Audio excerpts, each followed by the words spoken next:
Last week, my sermon discussed spiritual qualities like having a common understanding of the gospel, caring for other church members like their family, thinking of our material possessions as resources for generosity.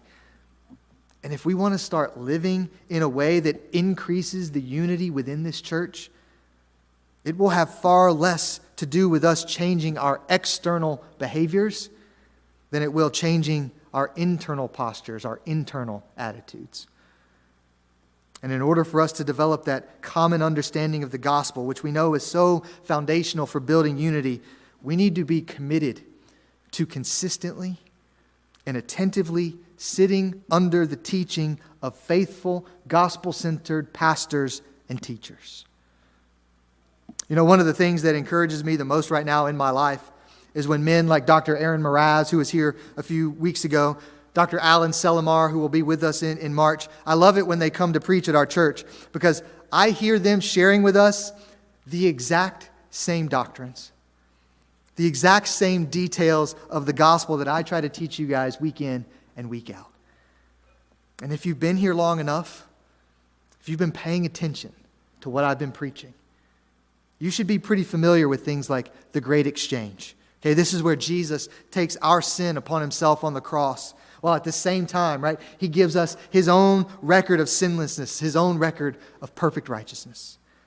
You should all be very well versed in the doctrine of salvation by grace through faith and not by works.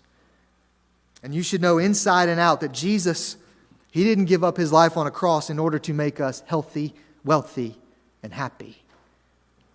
No, he died a criminal's death in order to make us holy and humble and pure. And it's all of these things, right, which they all find their source in the Scriptures that help us to develop, helps us to share a common, accurate understanding of the gospel. And that understanding of the true gospel should then help produce in us more and more Christ-likeness, more and more spiritual maturity. And as we grow together in that knowledge of the gospel, we should also be increasing in our desire to care for others in our church family. See Exhibit A.